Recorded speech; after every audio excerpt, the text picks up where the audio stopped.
Felix, that notion is fascinating to me, because you've in some respects you've contradicted yourself, but you haven't, because you started out with this insight to say we really need to start with the end user to see exactly what they want.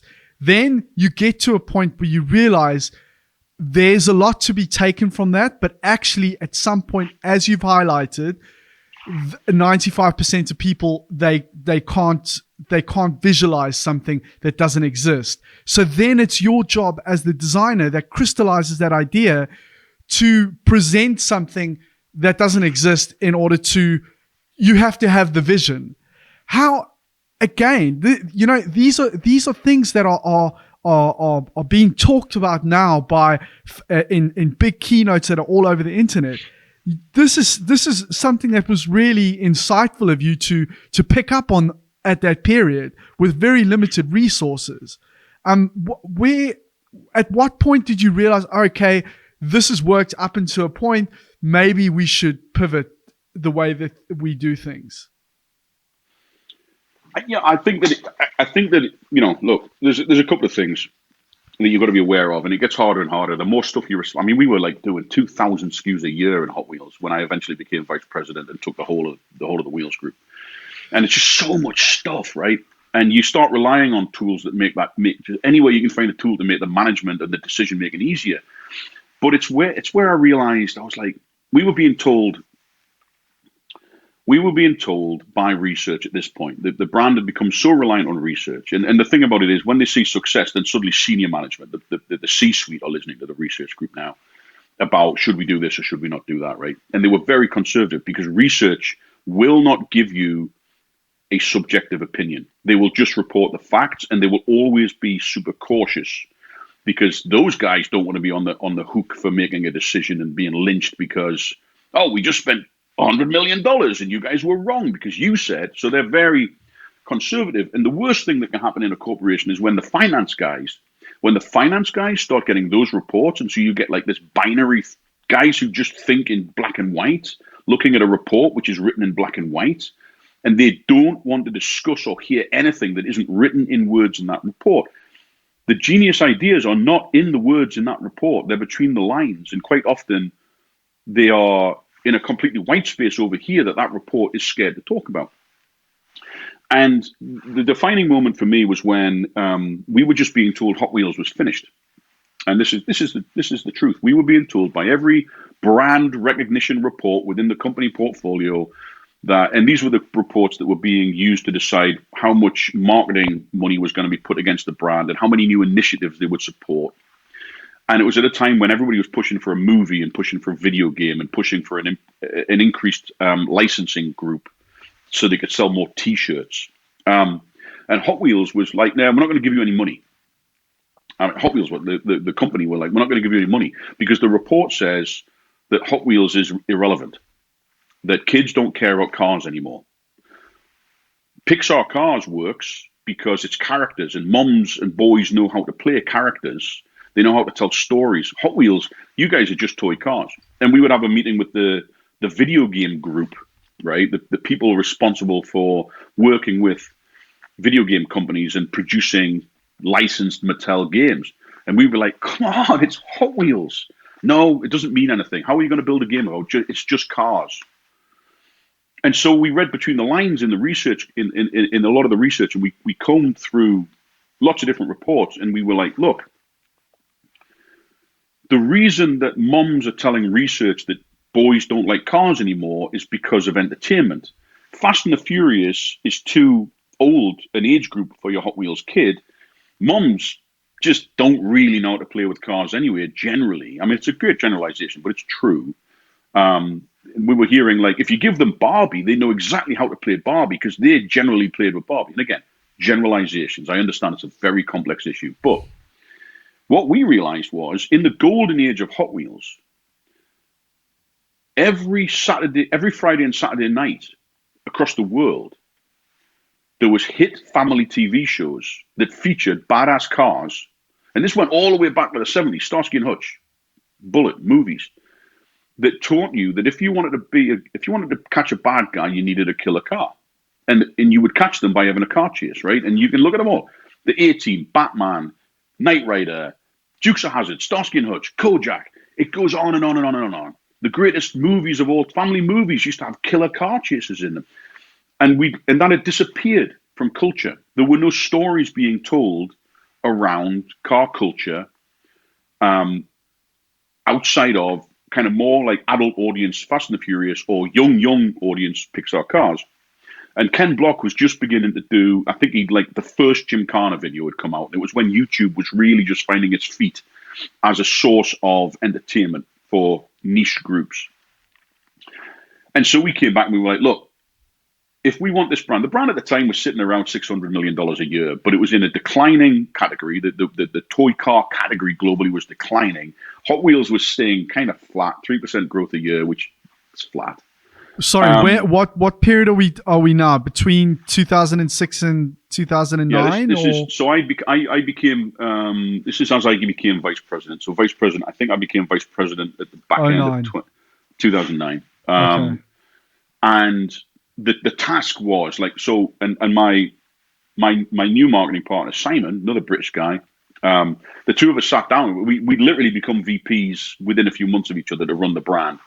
And we were like, we've got to do something to move the needle. We were looking at all these other franchises that were enormous, $1 billion plus franchises. And here were we, captains of the biggest car brand on the planet. And we were being told by everybody around us that there was no more support coming. We were just expected to repeat the same thing every year and forget about getting T-shirts made, forgetting about getting cool licensing deals. And we were like, look, we've got to do something big.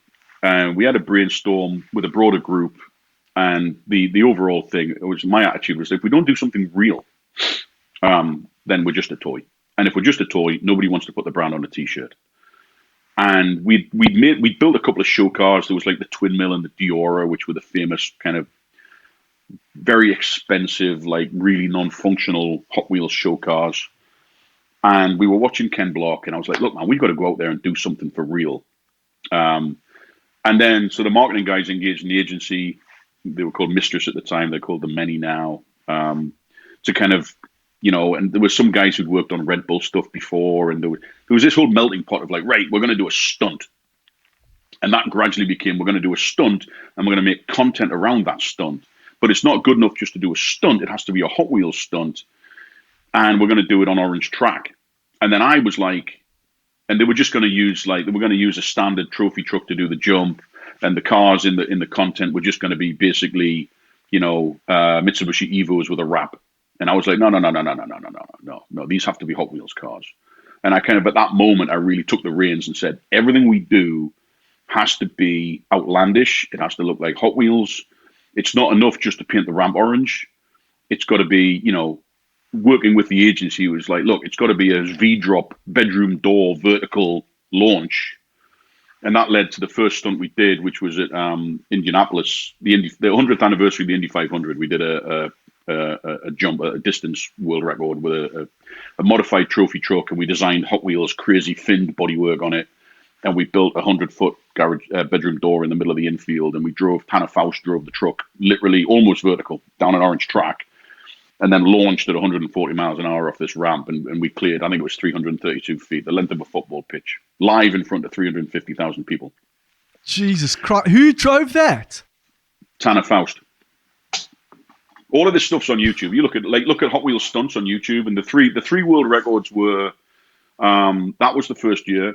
And it was crazy. I had like the C-suite of Mattel standing over my shoulder live with 350,000 people going, "Wah!" and just going like, holy shit, suddenly realizing what we were doing. Like, this guy Tanner was putting his life on the line for the brand. And this could have been, and it, there's been a lot of my time when it's been risk-taking. I would never call it risk-taking, but just having this sublime confidence that it will all work. Follow my plan, it'll work. How did you were you shitting yourself, or was it just like, we here now? No, it was everything, dude. It was everything. Okay. I cried. I broke out cry. Because we were a very small team, and we had some really wonderful people on the team. Again, my role really was outside of kind of driving the brand recognition and making sure that everything was just, it had the look and feel Hot Wheels, but was also the synergistic, like keeping everyone cool, making it happen, working with the marketing guys who were on the ground, making sure that the production team, working with the production crew. The director and CEO then became my partner later on as we started Hackrod. But it was just intense, and all the time I'm doing this, we're also running the brand, right? We're doing the product design, and I think it was this massive release once he landed that truck. It was wild. It was wild. I broke down because it was so intense. And then we did it again the next year. We built a 70-foot loop in the middle of X Games, downtown Los Angeles. But it wasn't just a loop; it was 2 loops into one. And we put 2 cars, again, Tanner Faust and Greg Tracy, who's one of the top Hollywood stunt drivers. Greg is actually one of the best drivers in the world. He's like, I think he's won Pikes Peak 4 times. He's the only guy to ever do Pikes Peak under 12 minutes on 2 wheels and 4 wheels. So these 2 guys, again, like, there's a whole story. I could do an entire podcast just on the experience of doing that loop at X Games. Yeah. So you guys did something else the following year at in downtown LA, and what was there like an immediate impact after the first event, for example, like for the company? After the first event, the immediate impact really was it opened doors. It opened a lot of different doors. We walked in the week after that. We went and sat down with 12 of the biggest production companies in Hollywood and signed a movie deal with Legendary Pictures for Hot Wheels, which would have been a far more difficult conversation if we hadn't literally shown them, look what we just did, and look what Hot Wheels looks like on camera. And we backed up all of these live stunts with a lot of content, a lot of episodic content, where we told stories about there was a whole backstory. It wasn't just the stunts. We created this thing called the Hot Wheels Test Facility, and the idea was that since 1968, everything you've ever consumed as a Hot Wheels fan was just a replica of something that was actually happening out in the desert, like Area 51, where people were testing the most wild cars in the world to do the most wild things. And so we built a lot of episodic content. We built a bunch of cars. All of them had to perform. So we built drift cars, and we built like all sorts. We built a buggy that could do a full barrel roll. We did it. We set the world record for a barrel roll at 103 feet, like ramp to ramp barrel roll. We used a lot of cars that were from friends of ours, like Reese Millen and Tanner Faust. Like we had drift cars all dressed up in a crazy Hot Wheels livery.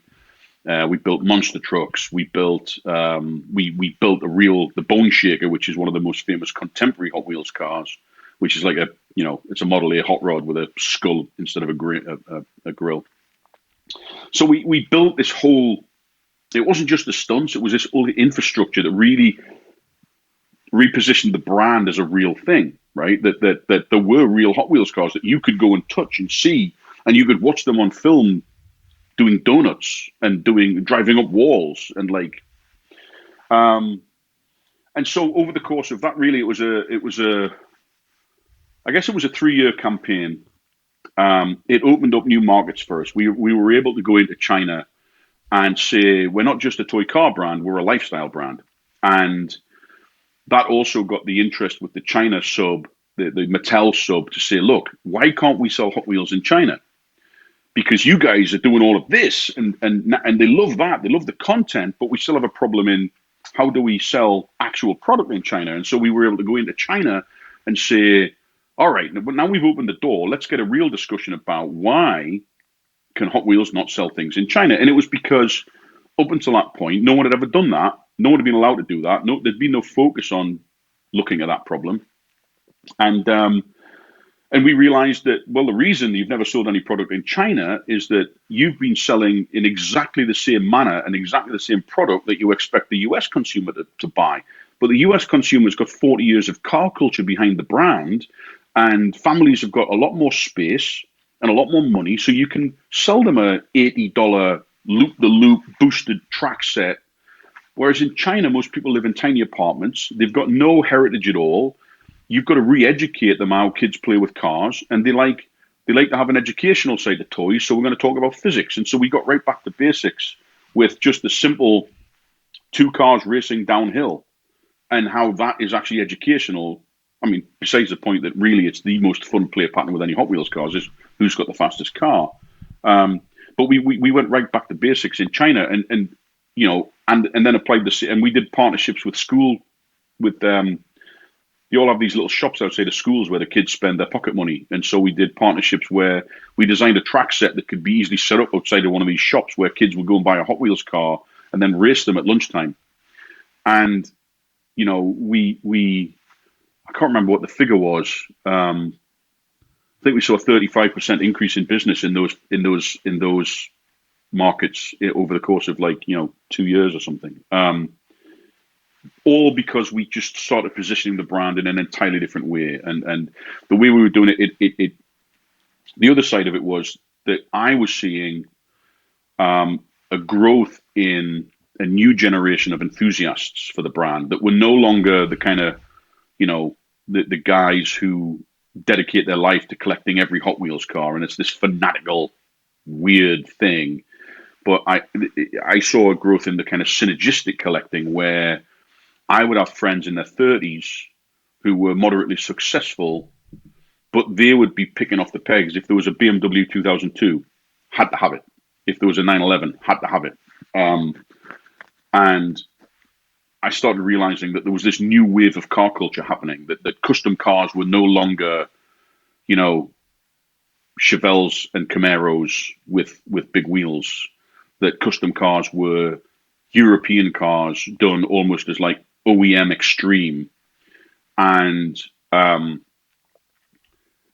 in fact there was a burgeoning culture around the brand that were people who like second generation kids who'd grown up with Hot Wheels, who would display a Hot Wheels car proudly on their desk in their corporate office because it was an association with something they believed in, not just as Hot Wheels but also the car. Like the big boost was in Japanese cars, and I had a couple of very, very talented Japanese designers who, one of them still works there, Ryo Asada, who came out of Art Center, and all he ever wanted to do was design for Hot Wheels, and Juna Mai, who had done time with Volkswagen and Honda, I think, and who got into Hot Wheels and quickly became like the leading light of the next charge as I left. And that's where we started having conversations with Magnus Walker, some of the kind of leading lights in it, like Greddy, or is it Greddy or G Reddy? Greddy.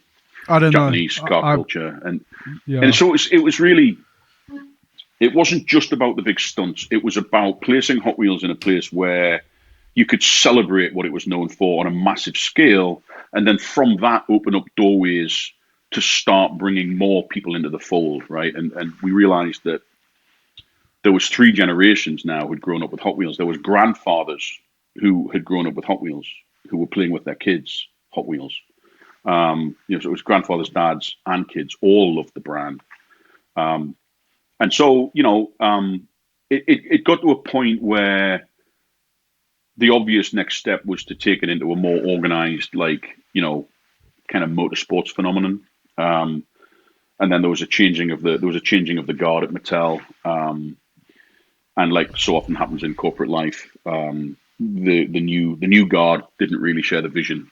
And it was obvious to me that I had a couple of years of just being able to really push the limits of my creativity, to go from a product leader to actually start leaning and concepting entertainment, licensing initiatives, partnership initiatives, and be able to really create culture around the brand. I realized that was as far as I was going to be allowed to go, and wanted to see what would happen if I stepped away from conventional manufacturing, and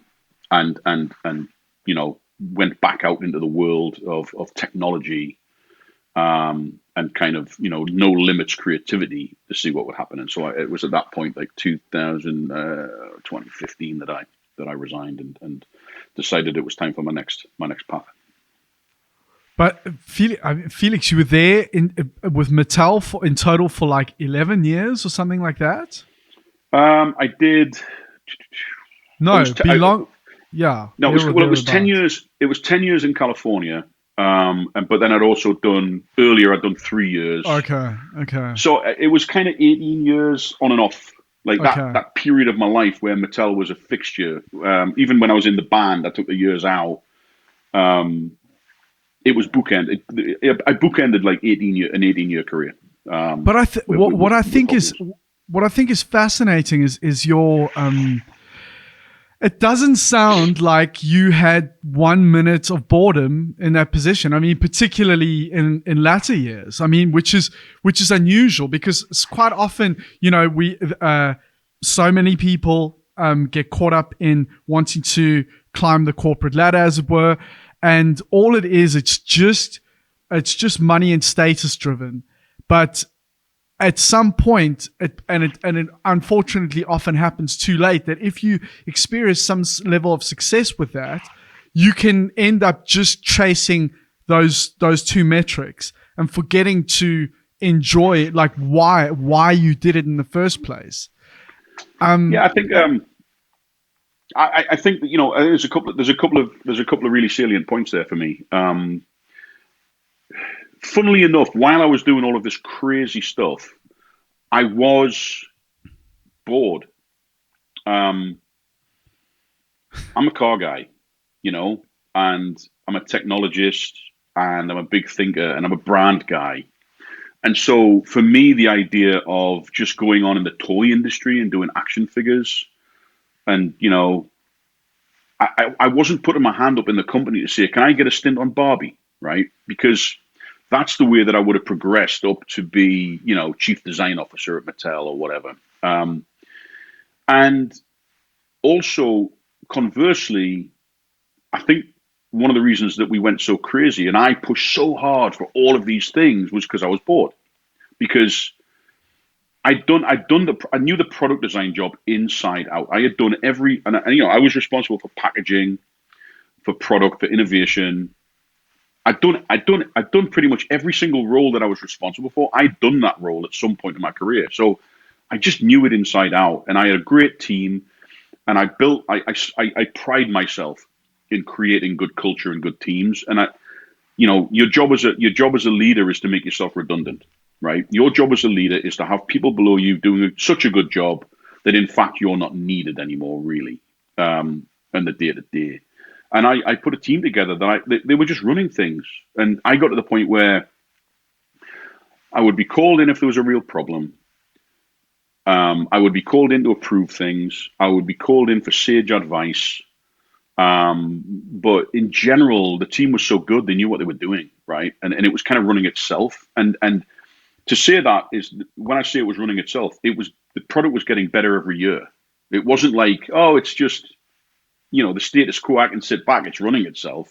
It was like, no, it's getting better every year, and it's running itself. And so that's what triggered me to really. I could have sat back and let marketing and agencies handle all of the entertainment side of things, but I had a passion to make sure that everything we were doing was synergistic, and it would all tie into one story, because companies have a tendency to all right, marketing, go and do what you want to do. It's got nothing to do with what the designers have got in their heads. And so at the end of the day, you end up with a little bit of a shallow story, and maybe you've got inefficiencies at best. Um, but for those final 2 years, the thing that was on the back of my head was like, I love this job so much. I know that I'm underpaid. I just knew it from conversations with colleagues. I knew how much underpaid I was, but they knew that I wasn't going to quit because I loved my job so much, and I was always the guy standing there saying, "No, I just love this. I don't want to go and work on Barbie." Um, but at the back of my head, I was always like, "When are you going to? You're not that guy who's going to be sat here at the age of 50, who's now just trying to keep his job. You like when are you? But when are you going to leave? Because you're the head of Hot Wheels." And I wasn't technically the head of Hot Wheels, but I was the head of design, head of creative for Hot Wheels. You know, and at the end of the day, once Simon had left, the marketing guys were coming to me to kind of, to brainstorm ideas, because I was the synergistic leader. But I just hit a wall, and it was probably 2 years of actually, I don't know whether I would say bored, but kind of I was beginning to be stressed about what's next, because I've been around the block enough times to understand that, progressing in terms of what you can earn and the position you can have, that doesn't happen if you stay in the same space, in the same place, in the same desk, right? Whether it's internally or externally, the way people jumped up to the next level, and continue to progress from a financial perspective in their careers. Generally, people bounce around between companies every 2 or 3 years. And I was kind of stagnant on that front, but also creating stuff that was just out of this world in terms of high concept. And that was really what forced my hand. So Felix, you mentioned briefly about you being a technologist, and I think that's a great segue into your next venture, Hackrod. Just before we get into that, like when you say that you're a technologist, was this something that you were already interested in experimenting with while you were at Hotwheels, or was this something that was brewing in the background that you wanted to make happen? So it's a little bit of both, I've always loved science fiction. And it took me a long time to realize how much I loved science fiction. I've always read science fiction since I was a kid. Asimov, Arthur C. Clarke. And I've always loved how, even back to like the old British comic 2000 AD from when I was a schoolboy, right? The 2000 AD, Judge Dredd, all was just very insightful. The amount of things as I went through life that I saw materializing, I was like, oh shit, even from a fashion perspective, like, oh shit, those sneakers look like what you would have seen in 2000 AD if you were reading it in 1987, right? And then on top of that, I was always fascinated by, the tools that we had at our disposal at Mattel. We got into 3D printing very early, and it was very crude at first. And then eventually, we were revolutionizing the way that we designed and prototyped and reviewed Hot Wheels cars by using better and better 3D printers and streamlining the development process.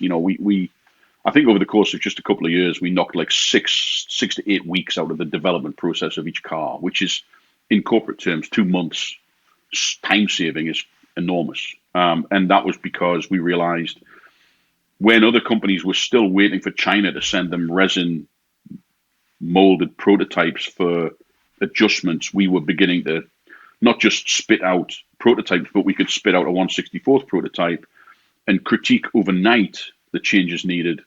And this is now commonplace, but back then it wasn't. Back then it was like really brand new technology. And I was fascinated with the idea of like, where's this going to head? Like, everything from CNC milling to 3D printing to laser cutting to all of these technologies that were making archaic manufacturing processes almost instantaneous. And then obviously the birth of the smartphone happened while I was at Mattel in El Segundo, right? And watching the adoption of the smartphone with young adults and then kids. And it goes on and on and on. And so we were always under the gun to do something new with Hot Wheels and Matchbox, right? When it came to product development. And the problem we always had was that a lot of the developments, when the small indoor helicopters and drones appeared on the market, and everyone was just mesmerized, like, how did they make a helicopter fly that you can fly indoors? And the fact of it is, it was very difficult for a company like Mattel to do it. But if you were a Chinese manufacturer selling direct to retail, you could do it because you were the first in with pager motors and very small, lightweight LiPo batteries. And we were always under the gun, and we were always being asked to do more. But all we could ever play with was like archaic technology, right? Like motors and molded plastic. And it also, from an innovation standpoint, I joke. I've worked with some of the biggest innovation companies on the planet now. Siemens and HP and Autodesk, and I would always joke about innovation for me. You were given literally 23 cents and a rubber band to make something that would be a multi-million selling product. And then at the end of it, you build the prototype and it would work and it would be amazing. And then the accountants would say, no, you need to lose another cent. So now it's 22 cents in a rubber band. And there was two sides of that. It meant it was a real kind of boot camp for having an innovative spirit. but it was incredibly frustrating where you saw the real world progressing with artificial intelligence and virtual reality and 3D printing and all of these incredible tools that, as far as I could see, no one was really doing anything particularly exciting with them. Yet we were still working with, C-cell batteries, rubber bands, and bits of plastic. And so when I left Mattel, my partner Mouse McCoy, who was the director that we used, I met him through the Hotwheels for Real stuff. He was running. Mouse was a Baja 1000 motorcycle champion, turned stuntman, turned movie director. And he had been invited because he was a Hollywood guy. He'd been invited to Autodesk. They used to call them kind of Cool Guy Thursdays or something, where they would they would have an invited guest list to their showroom in San Francisco, and there would be futurists and artists and designers, and they would be looking at the latest technology. And Mouse went up there one time, and he came back and he's like, "Dude, you've got to come with me. Like, this is amazing. Come and have a look at what they're doing."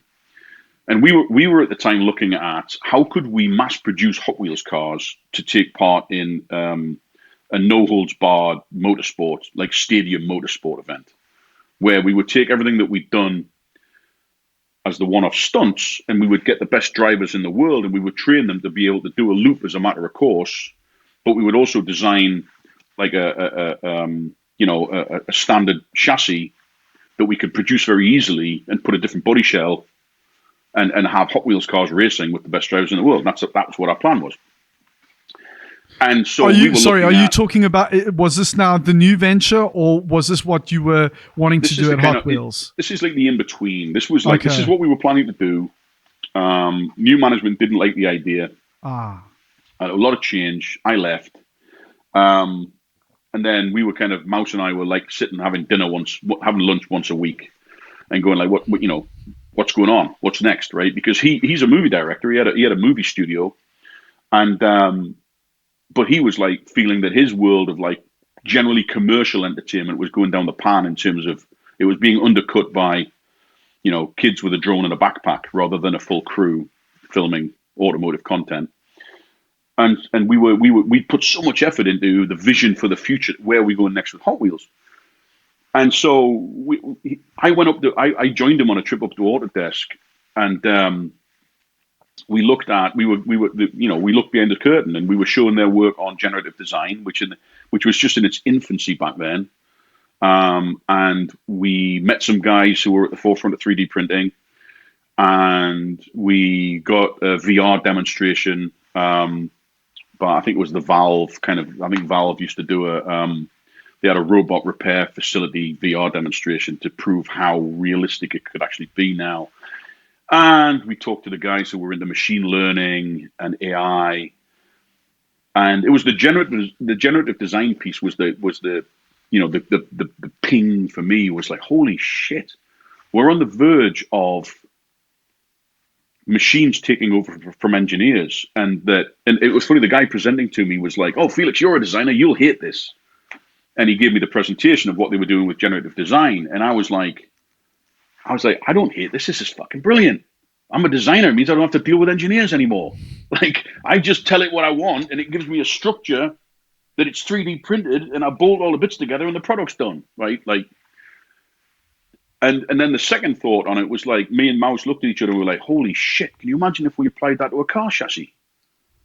Because it was all just based around, fixed geometry, like suspension pickup points and engine mounts. Forces through what's the force loading that point in space has to resist, and then where are your voids? Where do you not want chassis? And so we started a project where we built a mid-engined. We had a chassis that we kind of developed on the side for Hot Wheels, which was intended to be like a flexible stunt chassis. It had adjustable suspension, so it could either be like rallycross or it could be track. But it was like a mid-engined single seat at first, like small stunt car chassis, and it used conventional off-road chassis building technology, like heavy duty chromoly tubing and TIG welded, and so we were like, right, let's use that as a mule. Let's sense that up, and this is all like just on our dime. This was like we did it with Autodesk, but we kind of covered the cost on it. So we sensed it up with some interns, went out and thrashed it. We put a Ducati Padagali motor in it because it was lightweight and high horsepower. And we took it to the track, and then we took it off road, and we sensed up the mounting points, and we calculated what the maximum force loading was for every key point on the chassis. And then we built a rough CAD model of it. And then we fed all that information into the machine with Autodesk, and it came back with this crazy kind of coral-like structure that was asymmetric and crazy because it had accepted that the driver was offset to one side and that the engine, like a vehicle system, is not symmetrical. And so why should the chassis be symmetrical? Because the weight distribution in the system isn't symmetrical. And so we ended up producing this crazy chassis that we were talking with like Lockheed Martin and people about printing it. And then we found out that, look, man, even if it's possible to print this in alloy, it's going to cost millions of dollars and it's going to take a long time. And we were like, well, what happens if we put chromoly into the algorithm? And instead of it giving us a chassis designed for an aerospace alloy, it gives us a chassis designed with chromoly properties. And so we ran it again, and it spat out a very complex tube structure, beam structure, which we then did a very simple overlay in, I think we used Inventor, Autodesk software, to do an actual tube overlay. And then we found a company in Orange that were just piloting their new technology, which was like automated laser cutting, notching and etching and bending of tubes.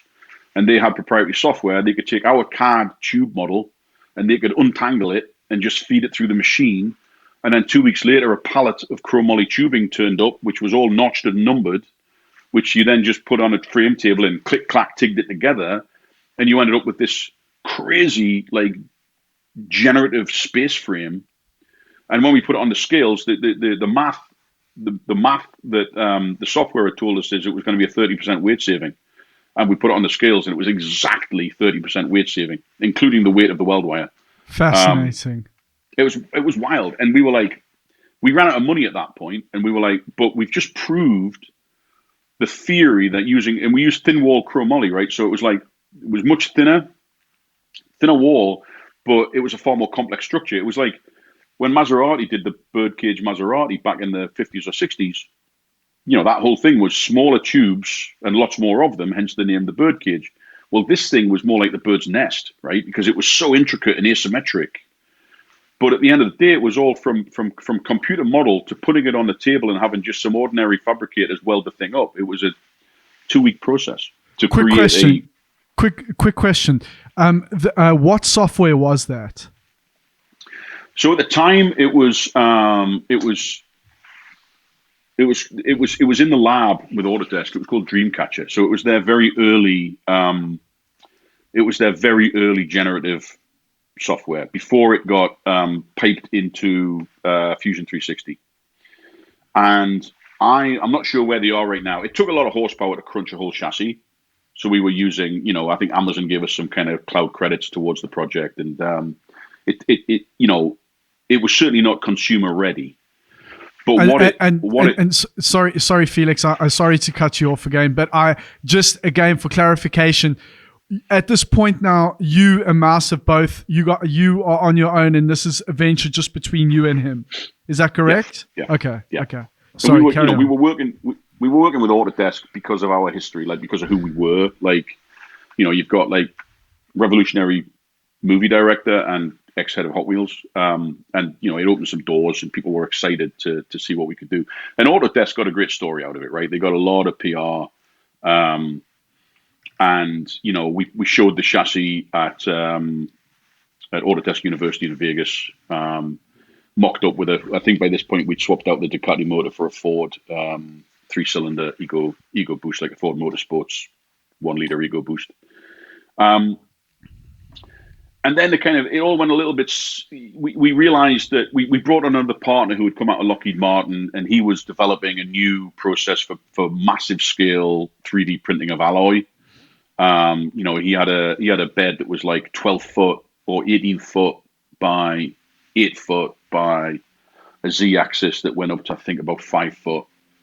And he was promising us that eventually he would be able to 3D print an alloy chassis, full size, straight off the file, pure like Star Trek stuff. Where suddenly this like the vision was, my God, we're going to be able to literally press print and create a lightweight alloy chassis in place on a printer. But he was like, but I need to work with Siemens because Siemens have got the technology to drive the machine. They've got the controllers and the technology, the software to drive my machine. And it just so happened that Siemens had approached us, having seen a keynote, and said, we would love to work with you guys because we're really interested in your vision. So then we entered into a partnership with Siemens. And in that period, we developed, I wish I could have a quick and easy way of showing you. But anyway, we developed a fully generative chromoly concept chassis. It was only ever digital. The intention was to print it. We realized that, there was a lot of over optimism about the timeline to get the machine that could print that chassis up and running. But the chassis itself was notable because it really represented this is what the machine thinks a machine looks like. We put in the data, and what came back was like alien. It was like we developed the next stage chassis. It was going to be. We basically said, right, the whole point of this is what happens if you've got a motor out of a crashed Tesla, and you've got suspension out of a Corvette, and you've got uprights or braking system out of a 911, and you want to put all these parts together, and you want AI to create you the structure that ties everything together. And so we developed a conventional card model of a two-seater chassis with a spine down the middle that held Nissan. I think it was Nissan Leaf battery packs. So they're quite small and flat. They're like a laptop. So you can stack them in different ways. And we had a Model S motor and transmission hung in the back end. We had Corvette suspension components. The geometry was basically, it was pure. The reason the company was called Hack Rod, it was like we were taking stuff out there and hacking it, like hot rodders would have originally built cars out of existing production parts. And so we were like, right, let's see if we can find the data for the pickup points and the geometry for I don't know what it was, a C7 Corvette, I think, because they're cheap and available. And so we did. We just lifted the geometry and we scanned a few things and we put together this chassis design. And then we fed it into the Siemens software, which, God, I can't, off the top of my head now, I can't remember the name of who we were working with. It was a third-party generative algorithm that Siemens were licensing, and it was through NX, which is their like super high-powered CAD platform.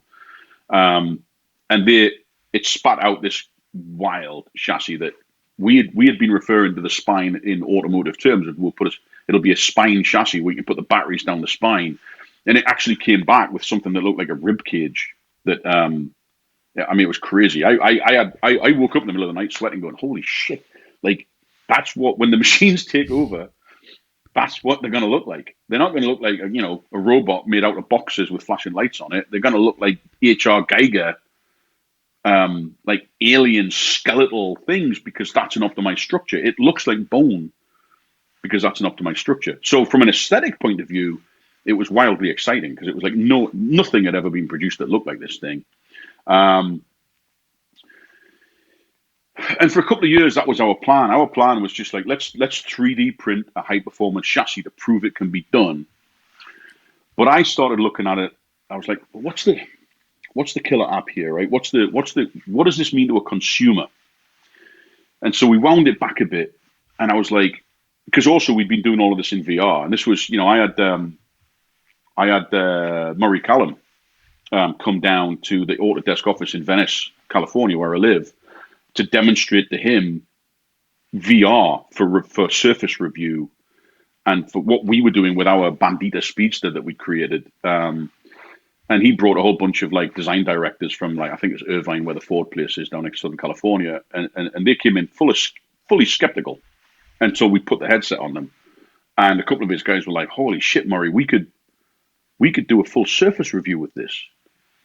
And it was we were using behind the curtain like VRED experimental stuff with our CAD, with I think we were using some NVIDIA horsepower at the time to get this stuff to work smoothly. And this is where are we now? We're 20, we just gone 21. So this was probably 2016, I think. So, 4 years ago, 5 years ago. And the VR thing for me was fascinating because I was like, this allows anybody to pick up photoreal components without any training and place them, right? Like you can play car builder in real. You can pick up a full-size BBS rim off the shelf and look at it in your hand and put it on the car. And part of one eye for me was on education. Like, holy shit, you can give inner city kids an experience that they're never going to get anywhere in the world, right? Of like, this is what it's like to build a race car. But at the same time, I was like, if you combine this with where we are with 3D printing and the idea of digital inventory rather than dealing with manufacturing MOQs and tooling, suddenly you get to a place where you can have a consumer really taking part not just in the design of an item, but also really feeling like they built it as they were designing it. And so we developed, we shifted gears into motorcycles because I realized that the price value relationship, and this is now we're talking kind of 2018, 2019. I was like, look, the price value for 3D printed components for manufacture, 3D printing as manufacturing makes sense with motorcycles. And we started working with HP. They've got some fantastic. Again, I've got it. It's like when I buy a bottle of wine, I can never remember the name of the wine I bought last time. It's the same with technology, which is lousy. But their Fusion Jet printing system, they had just relaunched a new printing system that could handle OEM level polymers, right? So they were working with the likes of GM to certify this stuff for use. It had passed everything. They were just waiting for paint adhesion certification. But they had a whole bunch of different polymers, right? They had polymers that were oil and petrol resistant. They had polymers that were super tough and flexible.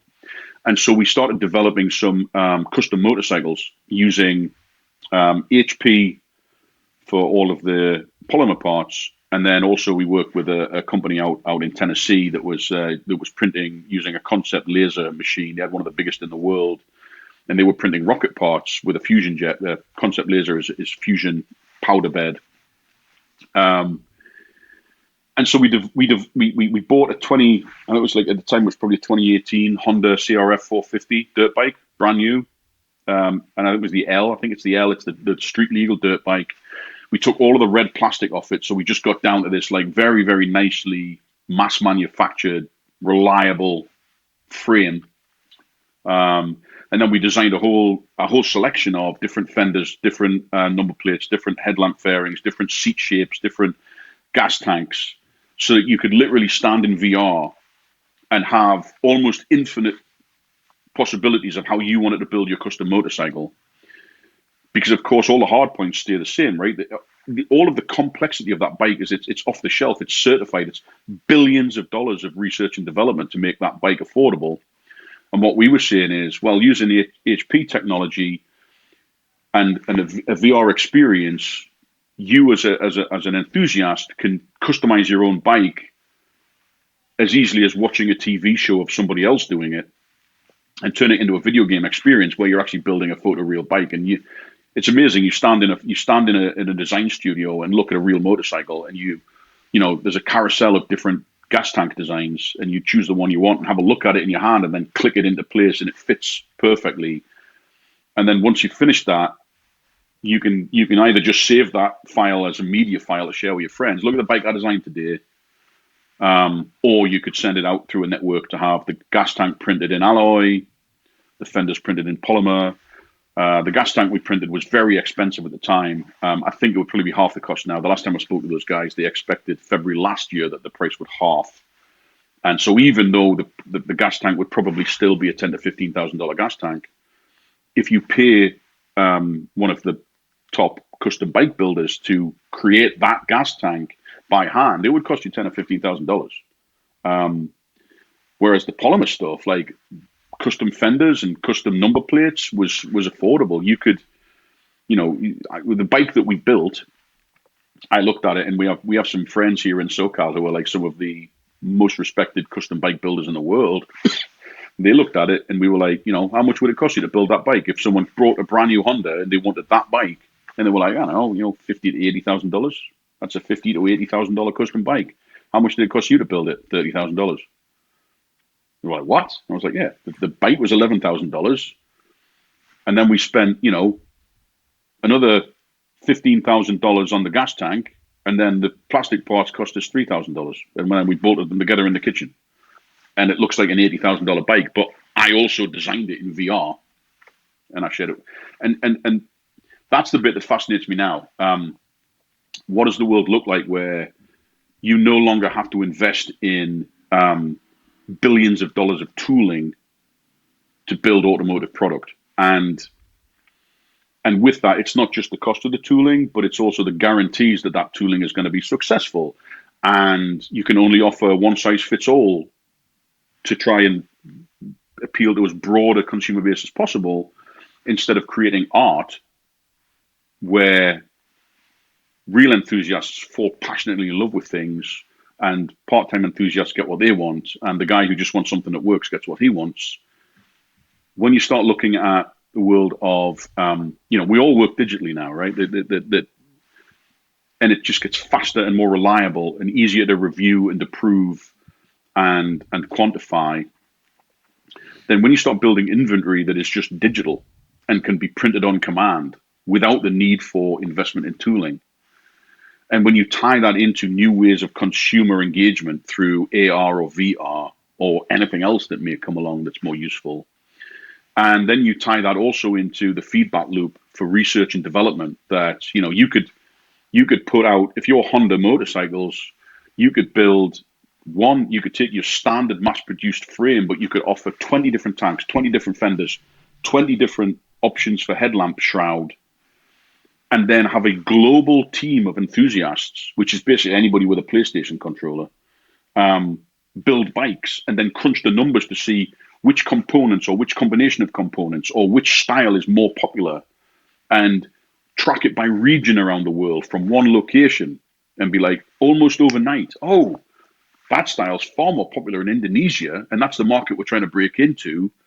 Whereas the thing that we're thinking about doing is popular in North America, but nowhere else. And that's the thing that fascinates me now, right? And it comes back to the whole kind of synergy thing, right? I think of myself as a synergist of like, I understand brand and design. I understand the consumer base. I understand the research and development. And when I started looking at these technologies, whereas at first I put my kind of punchy chin stroking designer thing on it, like, oh my God, I'm going to design the most amazing car chassis that's ever been done, I wasn't really happy with it. I was like, how do we turn this into something that's serving a purpose, that can engage consumers, that we could sell to an OEM, or in fact could become a platform for global creativity and idea sharing and research and development. And that's kind of where I got. I got to the point where I had a beta with a VR motorcycle workshop design center. We built a motorcycle out of 3D printed custom parts. And, as often the case happens in life, different personalities are pulling in different directions, and different personalities want to do different things. And I was like, right, I've come this far. I've been back to university. I felt like I'd been back to university for 4 or 5 years. And instead of just being the toy guy, even though within that world I'd done a lot of incredibly innovative stuff with product and content and everything else, I dove deep into what does the future of manufacturing and applied technologies in the automotive space look like. And now I'm excited to kind of, I look at a lot of the new EV companies. I think the one that excites me the most is Canoe here in SoCal, because I think out of all of the EV companies, those guys are actually like starting with a clean sheet idea and having the guts to say, no. We're not just going to try and mimic a Model S or a BMW chassis and clothe it differently and put batteries in it. Like, they're starting with like, look, man, if you build a skateboard and you reimagine what the architecture looks like, then you reimagine how you can set up a whole brand and its offerings, and how you can offer those offerings to different segments. I think they're very, very. That seems to me to be a very exciting company. And I'm kind of now thinking, right, look, which company now offers the best opportunity, or has the balls, or has the desire to change some paradigms in terms of the consumer manufacturing relationship, the consumer brand relationship, and how do you start opening up the idea that consumers can actually configure their vehicles in more than just choosing paint and trim. And I think it's a wildly exciting world to be in. I think it's a wildly exciting future for the auto industry. But I think that it's going to be a tidal wave. I think we're only just beginning to see the first ripples of what's about to happen in the auto industry. And we'll see. We'll see who has the guts and foresight to embrace change, and who wants to fight it. And I have no idea. You could get one of the big dogs just suddenly turning around and kind of just tearing up the rule book, and I think that's the way they'll win. But I'm finding myself in this weird place of kind of culture meets technology meets consumer focused design, meets engineering efficiencies and it's supply chain efficiencies, right? The idea of a digital inventory of parts rather than a stack of parts on a warehouse shelf, or even in-time manufacturing, just in-time manufacturing. The kind of the idea of digital inventory and 3D printing. I was listening to an interview last night, I think, with Mouse, and he was talking about that. The fact that you could, instead of shipping around physical parts all over the world, you obviously just shipping around data. And in theory, in an ideal world, and hopefully one in which we're moving towards, is one where you are manufacturing locally and not shipping physical things everywhere. Yeah. I think there's a couple of companies, Arrival in the UK are certainly following that model, and it's going to be fascinating to see how they roll that out in a broader sense as a company. But they're one of the very first to kind of make it a mantra of manufactured locally, manufactured and assembled locally, rather than dealing with global supply chain issues. Divergent down in here in SoCal have been working for quite a while on this notion of micro factories that can be rolled out around the world and can produce lots of different things locally. I think it's a very exciting idea. I'm interested to see what massive conglomerate decides to just put the money into creating these factories around the world that can be in effect leased to brands and companies to produce their goods on a global basis, rather than having to be if Volkswagen decided to do it, it obviously represents just a massive, massive spend in global infrastructure, which I don't think they're going to be the ones to do it, right? I think that it's going to be the big global conglomerate shipping companies that may actually have the trillions of dollars it will require to really build a global manufacturing footprint of these flexible factories, in effect. That's a really interesting point, because they've obviously got to rethink their future business, right? I think they are. But a lot of these companies, if they're really switched on, then they have to have somebody sitting there going, right, look, we're about to get like, you think about being a global shipping company or an airline. The airlines are suffering from it now, right? It's like, as the move to tackle climate change really gathers pace, and hopefully it does. I think we're beginning to see the beginning of the momentum. But you're going to look at what are the four big things that pollute on the planet, and certainly air freight and ocean freight are two of the very largest. And it'll be fascinating to see. I think companies that make small things, right? Companies that make iPhone cases. It's very, very easy now, relatively speaking, to say, right, we're going to manufacture we're going to have our design house is going to be in Los Angeles, where we're going to do all of these crazy designs, and we'll occasionally send designers, or we'll have like small pods around the world, and they can submit. The Chinese market designer will send us new files and new designs, but then we'll put them up on a global marketplace. And if you're in Singapore, you can have a look at the marketplace and say, "Oh, that's the one I want," and it gets printed out in a factory in the town next to you and delivered to your door in 24 hours. And that's where we are with small items and 3D printing now.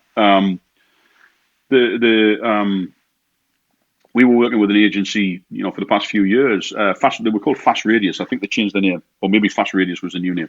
But they were, UPS had invested in them, and their first factory was on the end of the runway in the middle of America at one of the major UPS hubs. And we built a third scale chassis printed in ABS back in 2014, I think. 2015 it must have been 2015. And we were amazed that we rang them up and said, "We've got a file and we need it here by Monday." And this was on the Friday. This was actually the day after Thanksgiving 2015, right? So most people are just asleep anyway. You're not going to get anything done that weekend. We sent them a file and they printed it and had it to us on the Monday. And it was a 4-foot ABS 3D printed skeletal generative chassis. So not a simple thing and not a small thing. And it went through the machine, they cleaned it up, put it on an airplane, and it was here on the Monday after so 4-day turnaround for an incredibly complicated print job. And again, that was 5 years ago.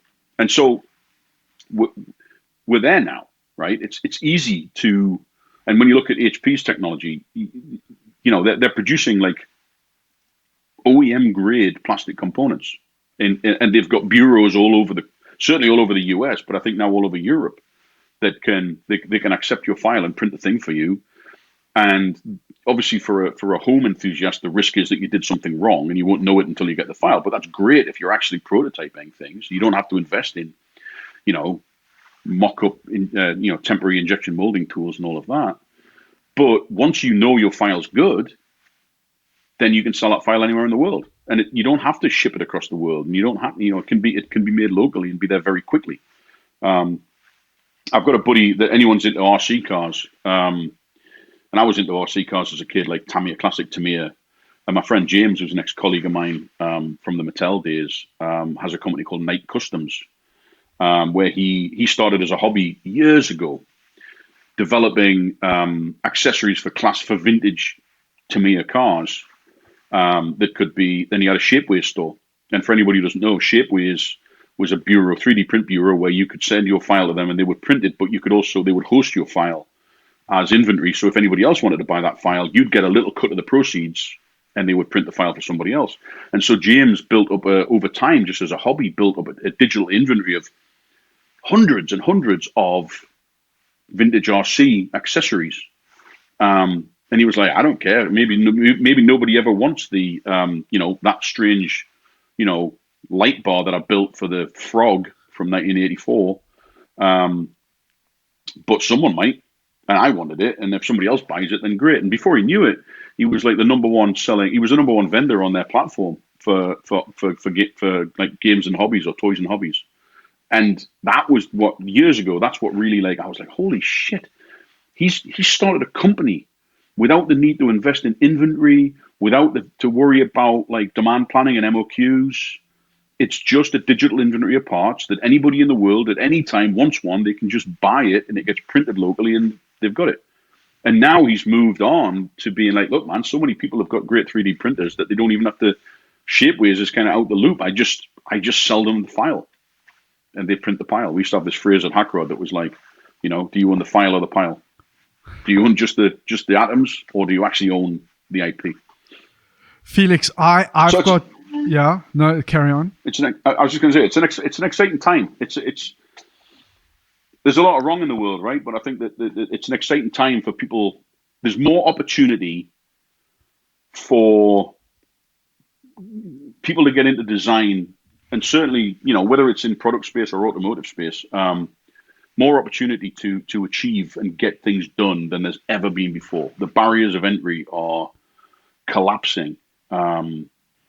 when I started my career, the only way you ever got to make great product was to go and work for a massive company that could let you play with the big tools, you know. And even then, you never got to play with the big tools until you were certainly, you know, you'd worked for a certain number of years to kind of be at a senior level, so you could then start to kind of experiment. But we're in a world now where, you know, if you've got an IG account,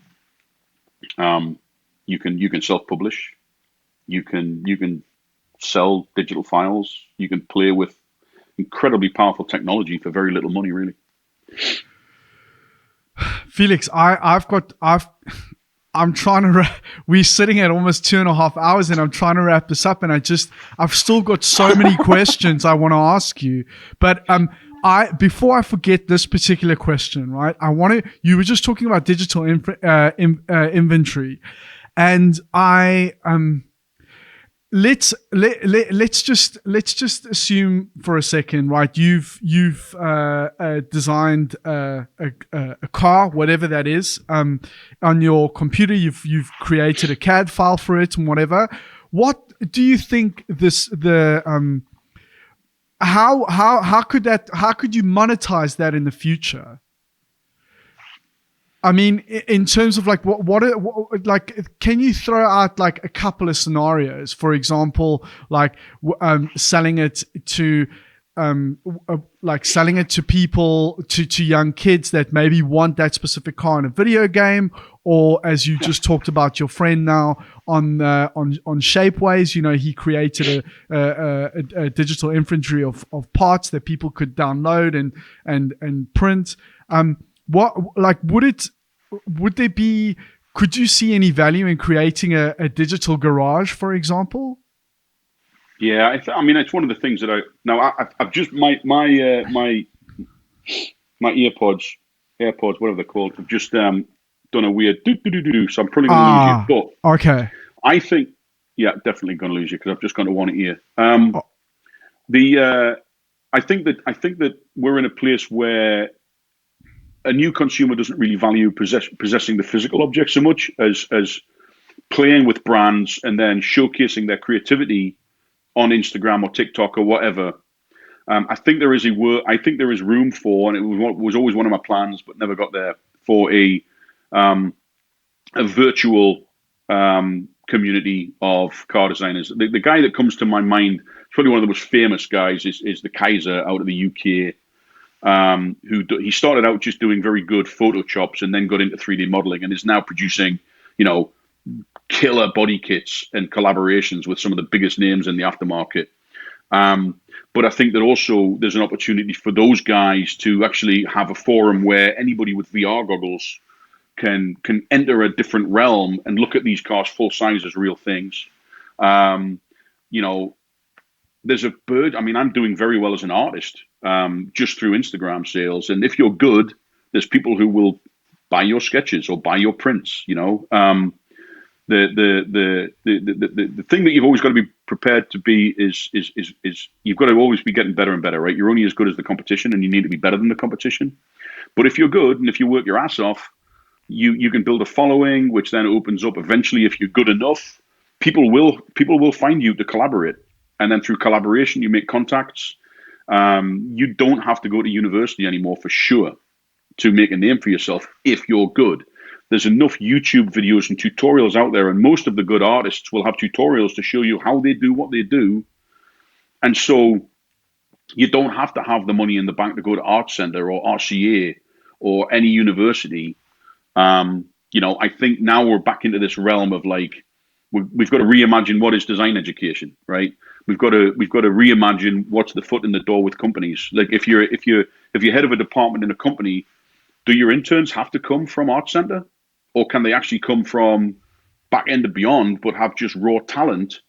And you, as a design leader, take it upon yourself to educate those guys in the way that industry works, because it's possible to get an education by following YouTube tutorials and sharing your work within an online community, whether it's Instagram or whether it's Gumroad or any of these forums, and get the same level of camaraderie that I got when I was at university in the early 90s. Because it's the network that makes you, right? You've also got to be honest with yourself. Are you good enough, right? And ask for critiques. And work within your network to see how could this be better. Because if you just want to sit on your ass all day and think you're the cat's pajamas, and post up your Instagram things and live in a dream world that, hey man, look at me, look, then you're not going anywhere. But if you're prepared to open up a bit and ask for advice and help and critique, I mean, anybody who ever asks me for a critique on something will get a very honest opinion. Like, and I get it all the time from Hotwheels fans, from car design students, from people I've worked with in the past will send me a message and be like, Felix, will you have a look at this? What do you think? And I'll be very polite, but I'll be brutally honest. But I'll also temper that with advice and with guidance, because that's how you learn, right? But for any young guys anywhere in the world who want to get into car design, firstly, there's a lot of different. You don't have to go and work for one of the big corporations. There are so many more bespoke companies setting up. So many people in the world of EV conversions who need automotive designers to design the sculpted motor housings and their own particular ID, right? Aftermarket is going crazy. It's bigger than it's ever been in terms of OEM standard styling on aftermarket body kits. Video game world is going to continue to explode, and they need real designers who can design killer looking cars because the bar is set. The toy industry is an exciting place to be, but it's actually very difficult to get into because it's a kind of fixed size market. Hot Wheels isn't going to get any massively bigger anytime soon. They're not going to suddenly need another 20 designers, right? And it's a very hard fought position to get. It's not impossible. And quite often, the guys who get in they get in because they've networked. They went to college with somebody else, and quite often, you know, their work will be seen online, and they'll at least be maybe offered a collaboration. So if you're good, you can build a brand online, and you can collaborate with all sorts of different people, and find yourself making some money. You might not make millions of dollars, but you might. You know, you just got to be aware of how the world works, and you got to be aware that generally, there's a lot of people like me who will give you good advice. People are not going to just hand you a job. You've got to prove you're good, but you've also got to have an eye on the marketing side. Is this something that's actually profitable? Is it something that, you know, how do the metrics work around this? There's plenty of hobbyists out there who do it not to make any money at all, and that's an honorable way to be if you're just in it for an enthusiast. But if you want a job and a career, the thing that will get you that job and that career is also proving that you understand the difference between art and marketable product. So, you know, it's a thrilling world. It comes all the way back to the Kustombuilt, right? My band. If we had Instagram and YouTube and Facebook and iTunes, because we were just content generators anyway, it would have been a very different story for us. But we existed in a world before any of that. But what it's now allowing us to do is none of us want to be full-time musicians. None of us want to go on tour away from our families or anything. But what we do want to do is create art and make it available to anybody who might like it and who might enjoy it, right? And so it's the same for design. Obviously, if you've got the chance to go to university, I still firmly believe you will never make better contacts than you make in those years at university, because they will go with you through your entire career as friends. But it's not the be all and end all anyway. There's different ways of doing it now. And you can, I mean, it's funny. I've been following online tutorials for car design because I never trained to be a car designer, right? I've always been able to draw cars, but even just sitting and watching some YouTube tutorials has been brilliant for me to get my wrist back, because I'm like, oh, I never learned that technique. I always thought I had to do it this way. And suddenly it's like, oh, that's much easier. Scribble, scribble, scribble, right? So yeah, I mean that's my thing. It's I'm technically kind of anti-elitist in this industry, right? I'm definitely like, look, man, if you're good, work hard, and eventually you have more opportunity now for people to see your work than ever before. And exposure is, if you're good, or if you have the work ethic, then exposure is key, right? It's no longer the days of sitting on the train reading Design Week, hoping that somebody wants something other than a graphic designer that week. So yeah, I mean that's where I'm at. I think it's a very exciting world to be in design, and I think the automotive industry is set for really exciting times, but very, very different times. Felix, I'm very conscious that you're AirPods are about to shut down, and I think that I was going to ask for advice, but you've kind of you've eliminated the need for me to ask that question because you've just done that. I guess maybe the last thing is like what's next for Felix Holst? It's funny at the moment. I'm painting. I'm kind of taking a year to just paint because I'm very fortunate in that my work affords me a good living, and the demand for it is increasing, and so I'm enjoying painting, as you can see behind me. But I'm trying to work out what I want to do next. It's an exciting world. I want to be in automotive. That's where my passions lie. And I'm beginning to network with some very interesting people around, what do their companies look like, and what executive positions are there in terms of leadership that can be that synergistic character, right? I don't think I'm ever going to be a kind of head of design for an automotive brand because there's a lot more qualified and experienced people in that world. But when it comes to applied technologies and the synergy between marketing and design and engineering and innovation, those are the kind of positions that I get very excited by. And I think there's going to be more and more need for that role as the overall infrastructure of automotive changes. And as people begin to interact with their cars differently, and the expectations for what is a good product changes, and we're going to see a shift back to the kind of coach building days, I think, where on-demand manufacturing becomes cheaper and more efficient than ever before. It's no longer hand-beaten panels; it's 3D printed, or at least 3D printed temp tooling, or whatever that may be. More and more skateboard platforms offer more and more options, more and more categories of automotive, from micro mobility, scooters and bikes and things, all the way up to delivery trucks and delivery vans and high performance sports cars, and the weekend car that we used to call it, which is like, your car may turn up to take you to work and you don't ever own it or park it in your driveway, but in your garage you have your pure enthusiast machine, because that car doesn't have to do all of the other things. It doesn't have to be a locker for taking your kids to soccer practice, and it doesn't have to serve as your mobile office on the way to work, and it doesn't have to do all these things, because that will be done in a different way. People won't have to spend $80,000 plus on the family SUV every 3 years. There'll be different ways of having that service provided, and so more flexibility in recreational vehicles, right? And they might not all be like beautiful looking sports cars and roadsters. It could be, I'm really into my dogs and I need this kind of strange station wagon hybrid dog carrying car for the weekend. This is all a little bit out front, but I think that for years and years and years, the concept of the swappable body shell or the modular body shell, everyone's done it. Mercedes did it years ago, but it's never been feasible from an economic standpoint and from a tooling standpoint. Nobody would ever do it because I don't know how many people want the pickup versus the sedan. But now that whole concept of, 2 years ago, I needed to be able to carry my 2 kids to soccer practice. There's nothing wrong with the chassis, but now I want a pickup truck because I'm renovating granddad's house. I'm being slightly facetious there, but I think that there's an exciting realm ahead of us, and I would love to find myself in a position where I'm helping great design happen while keeping one eye on the marketable properties, the profitability, introducing technologies to connect consumers to manufacturing, all that kind of stuff. I'm excited about the future, man. I want to be in the future. I don't want to go back to making plastic stuff and shipping it across the ocean in containers in quantities of 250,000 units. I think that world doesn't really excite me too much.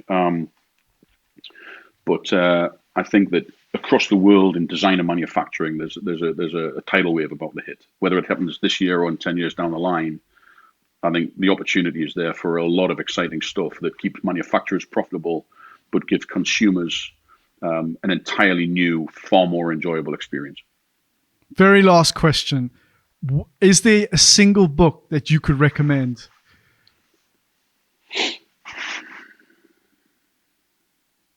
That's a tricky one, because books come in and out of, a couple of years ago, I would have told you that there was a book called The Exponential Organization, which was fascinating, but 5 years ago it was incredibly relevant, and now it's largely superseded.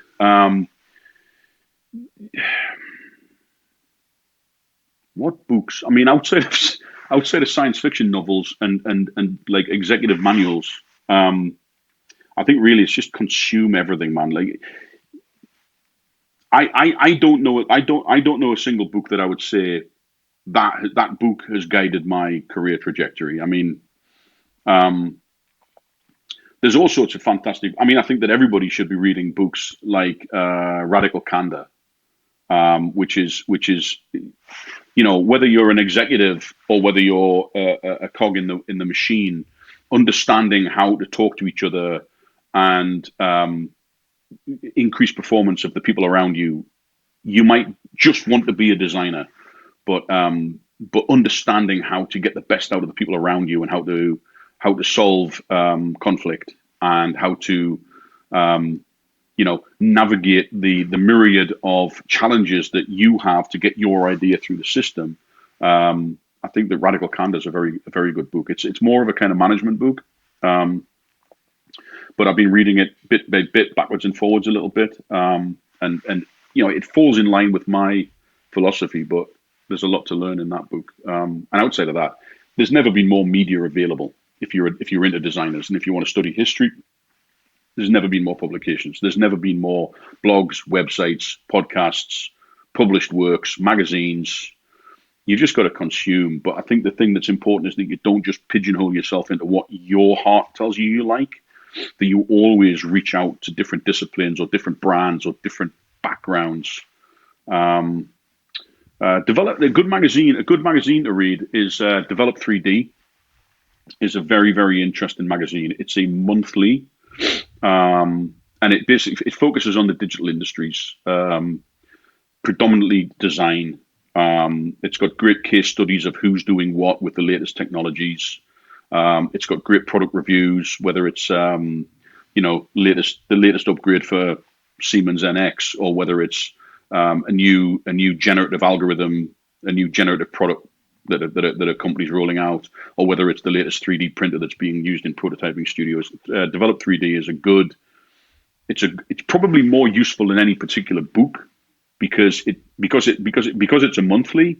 It's always on point and it's always bang on exactly what's going on. And this world's changing so fast that what you learn today in January 2021, by the time you get to August 2021, something you've learned today has probably been superseded by a new product. It's so quick. I think that's something that education has to get their head around. That what you learn, if you do a 3 or 4 year design course, what you learn in your first year is probably largely, from a technology standpoint and a tool set standpoint, probably largely irrelevant and superseded by the time you graduate. And I honestly believe that. You look at how fast tool sets like VR and 3D printing have happened in the past 4 years. If you started a 4 year design course in say 2016, you were looking at an entirely different landscape to the landscape that you've come out into the professional world. And then that's going to change again. Fantastic, Felix. Thank you so much for your time. It was absolutely incredible. I will link all your social media and everything and your website, of course, in the description. Where can people find you online? Best way to get me is Instagram. Okay. To be frank, I always reply to DMs on Instagram. I conduct most of my business through Instagram, and then if there's something to really talk about, then I'll send up my email address. But I don't really do LinkedIn. Okay. I've tried. I just don't like it. And I kind of don't like the way that you kind of feel obliged to be part of LinkedIn if you want to have a career these days, which I just don't like the interface. It doesn't work for me. Instagram, especially for visual artists and designers, I think Instagram is a great way of keeping in touch with who people are. And so I do most of my communication is through Instagram with people who I don't know. And then from that, if there's a further communication, then I can certainly, and you can get me through my website. My website's really just a simple kind of gallery for my art.